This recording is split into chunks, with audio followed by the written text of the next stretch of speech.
अशी चर्चा आहे त्या ट्विटवरून आणि भाजपने ज्या पद्धतीने सगळे ट्विट केलेले आहेत, फोटो दिलेले आहेत, स्पष्टीकरण देतात, याबद्दल तुमचं म्हणतो. ओके ना.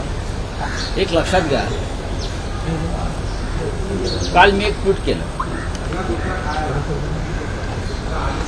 एक फोटो ट्विटच्या माध्यमातून प्रसिद्ध केला.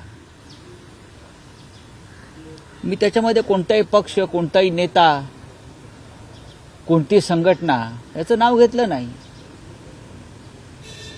की महाराष्ट्र पेटलेला आहे, महाराष्ट्रात दुष्काळ आहे, महाराष्ट्रात शेतकऱ्यांच्या आत्महत्या होत आहेत, महाराष्ट्र अस्वस्थ आणि अस्थिर आहे. अशा वेळेला महाराष्ट्रातल्या जबाबदार व्यक्ती या चीनच्या अखत्यारीतल्या मकाऊला जाऊन, मकाऊ जो चीनचा भूप्रदेश आहे आणि जो फक्त जुगारासाठीच तिथे जातात, तिथे पिझ्झा खायला कोणी जात नाही, सँडविच खायला जात नाही बरं का. तिथे काय फार निसर्गरम्य वातावरण आहे, थंड हवेचं असं नाही. मकाऊ असेल, बँकॉक असेल, पण जायला हरकत नाही. माणसानं ह्या सगळ्या गोष्टी शिकल्या पाहिजेत, अनुभव घेतला पाहिजे, पाहिलं पाहिजे, निरीक्षण केलं पाहिजे. आणि अशा ठिकाणी जाऊन बसणं हा सुद्धा गुन्हा नाही. मी कुठे म्हटलं गुन्हा आहे म्हणून आम्ही, पण तुम्ही खोटं बोलता हा गुन्हा आहे. की तो मी नव्हेच, मी तिथे पिझ्झा खायला गेलो होतो, माझ्याकडे अजून व्हिडिओ आहेत, मी देऊ शकतो. मकाऊला मी सुद्धा गेलो आहे. खूप वर्षापूर्वी मकाऊची जेव्हा उभारणी सुरू होती तेव्हा एक गाव कसं उभं राहत आहे हे मी पाहिलं आणि सामनात लिहिलंय त्याच्यावरती. पण आपण जबाबदार लोक आहोत. महाराष्ट्रात काय चाललंय आणि परत तुम्ही इथून महाराष्ट्रामध्ये आम्हाला ज्ञान देणार, आम्हाला ज्ञान देणार विरोधकांना. भारतीय जनता पक्षाला हे अंगावरती ओढून घ्यायची गरज नव्हती. कशा करता? आता प्रत्यक्षदर्शी असं सांगतो, त्या रात्री त्या फोटोतल्या व्यक्तीनं 3.5 कोटी रुपयाचे पोकर्स विकत घेतले. आता पोकर्स काय मला नंतर कळलं, पोकर्स ही करन्सी है. त्या गैम्बलिंग में जो करन्सी लगता है, पैसा दो आप डॉलर्स वगैरह और ले लो, पोकर्स है. कल मुझे किसी ने समझाया पोकर्स है. उनके सामने पिज्जा नहीं है, सैंडविच नहीं है, ये पोकर्स है, कॉइन्स है, पोकर्स बोलते हैं उसको. ये मुझे बताया गया, ये मुझे नहीं मालूम.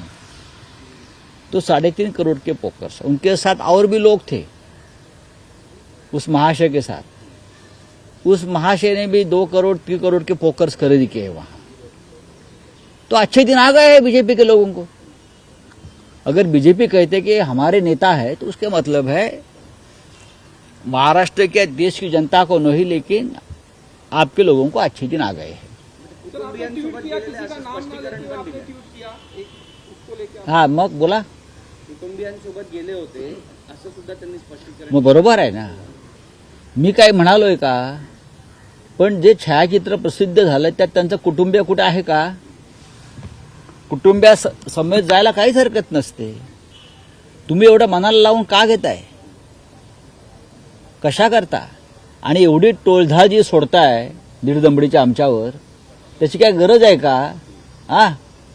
काय गरज आहे का?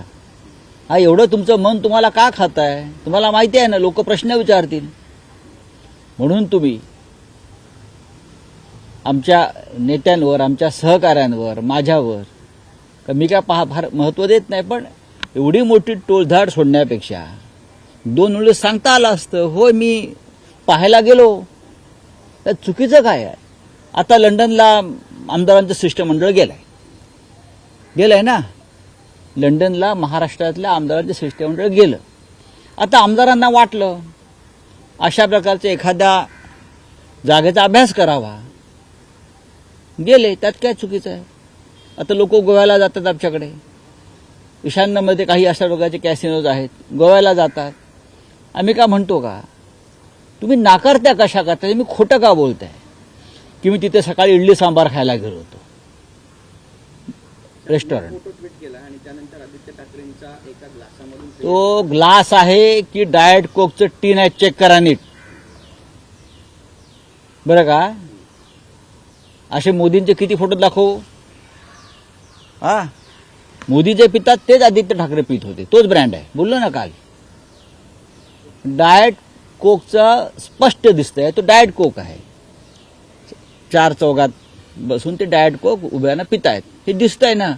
पण एवढे घाबरले हे लोक की त्यांना भान नाही की आपण आदित्य ठाकरेंचा कोणता फोटो ट्विट करतोय, सांगतोय. इतका डरपोक पक्ष, हातामध्ये ईडी आणि सीबीआय आहे, म्हणून यांना फक्त यांच्यातली मर्दानगी जागी होते. या दोन एजन्सी आणि पोलीस यांच्या हातात नसतील ना, तर यांच्यासारखे डरपोक लोक नाहीत. मी आत्ता सांगतो. आणि मला धमक्या देत आहेत. मला हे त्यांचे जे टोळझाडवाले टोळ भैरव मला धमक्या देत आहेत. या समोर या, समोर या, समोर. उगाच तोंड पाटीलकी करू नका. कधी यायचं सांगा. सर, आपने कल कुछ तस्वीरें ट्वीट की थी जिसको लेकर अब बीजेपी की तरफ से कहा जा रहा है कि अगर आपके पास वो तस्वीरें हैं तो जारी कीजिए, क्योंकि उनके पास भी कई सारी तस्वीरें हैं, वो भी जारी. अरे भाई छोड़ दे, ये पागल लोग बातें हो रही हैं. हैं. और देवेंद्र फडणवीस तो आपको कह रहे हैं कि मानसिक रूप से आप. जी हाँ, मैं मानसिक रूप से हम लोग कमजोर है, क्योंकि हमारी मानसिकता है महाराष्ट्र की संस्कृति का रक्षा करना. हमारी मानसिकता है कि आप जैसे लोगों के साथ संघर्ष करना. हमारी मानसिकता है आप जैसे देश के लुटारों के साथ लड़ाई करना और देश को बचाना. ये हमारी विकृति है, समझ लो. हाँ, हम मानसिक दृष्टिया हमारी ये विचारधारा है. देश में दंगे कराना, जात पात के आधार पर झगड़े लगाना, देश को लूटना, एक उद्योगपति को देश बेचना, ये हमारी मानसिकता नहीं है. जो अपने राजनीतिक विरोधी है उनके खिलाफ एजेंसी लगाना, उनके बच्चों के खिलाफ एजेंसी लगाना, ये विकृति आपकी है, हमारी नहीं है. अगर हम निकालने जाए ना तो देश छोड़कर चले जाएंगे. मुंह दिखाने लायक नहीं रहेंगे ये लोग. लेकिन हमारे पास वो संस्कार है जो बाला साहब ठाकरे जी ने हमें दिया है कि घर तक मत जाइए. लेकिन उनकी मानसिक कमजोरी ऐसी है कि अपने राजनीतिक विरोधियों के बच्चे बीबी घर तक पहुंचते हैं और अपनी राजनीति करते हैं एजेंसी को. आपकी तस्वीर जारी करने का मकसद क्या था सर? तस्वीर आप बताना क्या चाह रहे थे, दिखाना क्या चाह रहे थे? सवाल उसके नहीं, ये भारतीय जुगार पार्टी है. ये भारतीय जुगार पार्टी है. गैम्बलिंग, ये गैम्बलिंग पार्टी है, भारतीय जुगार पार्टी है. ये दुनिया को ज्ञान देते हैं, नैतिकता के पाठ पढ़ाते हैं हमको सबको. हाँ, विरोधियों के घर में एजेंसीज भेजते हैं नैतिकता के आधार पर. आप जैसी भ्रष्ट पार्टी देश में नहीं है. आप यहां एक करते हैं, बाहर जाकर दूसरी बात करते हो. आप डराते हो, धमकाते हो एजेंसी के ताकत के ऊपर. हिम्मत है तो सामने आइए.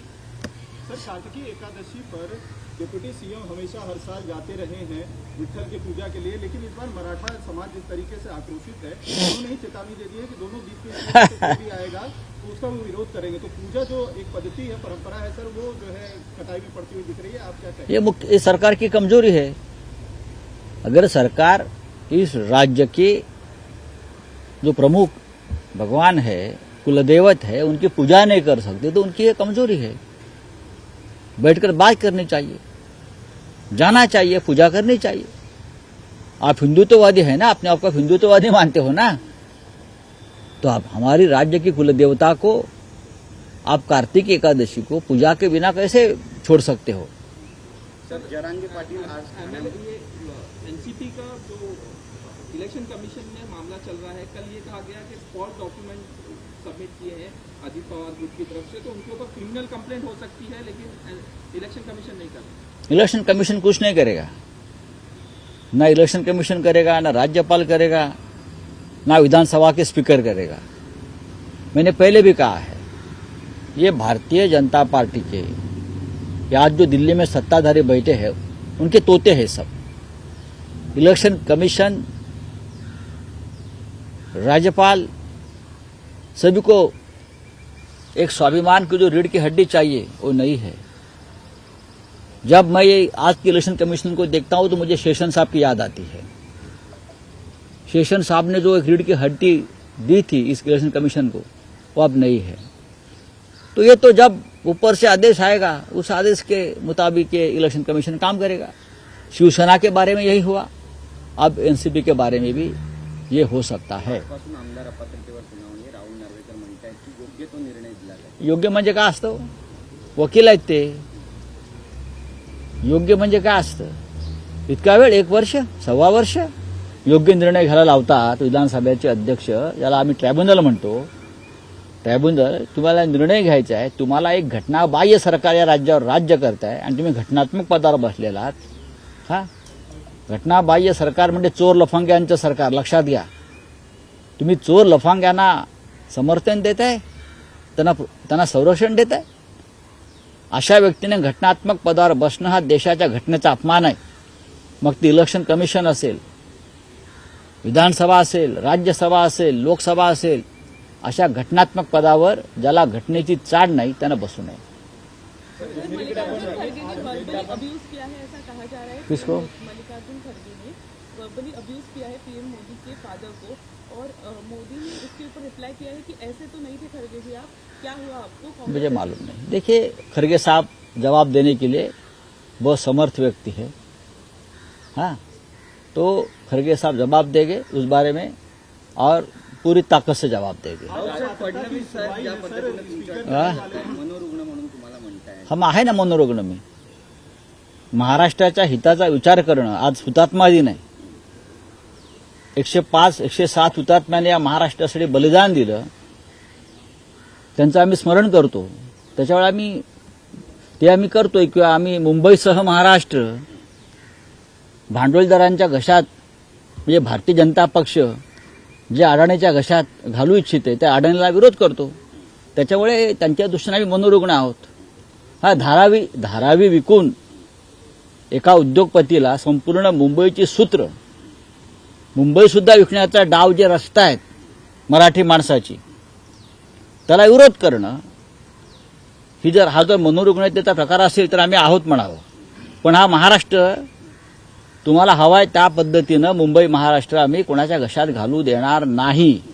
आणि कोण मनोरुग्ण आहे हे या देशाची जनता ठरवेल लवकरच। विकृत कोण आहे? राजकीय विरोधकांच्या घरी त्यांच्या मुलाबाळांपर्यंत तपास यंत्रणांचे लोक पाठवून त्रास द्यायचा, ही तुमची विकृती। तुमच्या आजूबाजूला सगळे भ्रष्ट, बरं का, अनैतिक लोक बसले आहेत, त्यांच्याकडे तुमचं लक्ष नाही।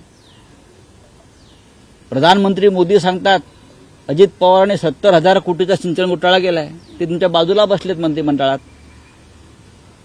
अनेक शिवसेनेचे आमदार खासदार ज्यांच्यावरती ईडीचं वॉरंट आहे, हा, ते तुमच्या मंत्रिमंडळात आहेत, त्यांना मांडीवर घेऊन बसले आहे। यालाच मनोरुग्णता म्हणतात। म्हणजे स्वतःचं ठेवावं झाकून आणि दुसऱ्याचं पाहावं वाकून, अशी देवेंद्र फडणवीसांची विकृती आहे, म्हणजे त्यांच्या पक्षाची। सर, मुख्यमंत्री आज कलानगर परिसरात गेले, वायू प्रदूषणाची त्यांनी पाहणी केली। केवळ हाच परिसर नाही तर संपूर्ण मुंबई साफ करू असं ते म्हणतात। करा, साफ करा ना, जनता तुम्हालाही साफ करणार लवकरच। साफ करा, घ्या हातात झाडू घ्या, चला, थैंक यू। हिंदी में जानना चाहेंगे, आज प्रदूषण का जो है चेक करने अरे प्रदूषण तो पूरे देश में है। कलानगर खासतौर से गए थे वहाँ पे, हाँ, कलानगर पे उनका ज्यादा प्रेम है। पूरी जिंदगी कलानगर ने बनाई है ना उनकी। आज जो बैठे हैं चेयर पर, वो कलानगर की बदौलत बैठे हैं ना, तो याद आती है कलानगर की, जाना चाहिए। चलिए, थैंक यू। देश विदेशातील प्रत्येक घडामोडींचे लाईव्ह अपडेट मिळवण्यासाठी आता साम टीव्हीच्या सर्व सोशल मीडिया प्लॅटफॉर्मला लाईक, फॉलो आणि सबस्क्राईब करा। तसंच सर्व नोटिफिकेशनसाठी बेल आयकॉन प्रेस करायला विसरू नका।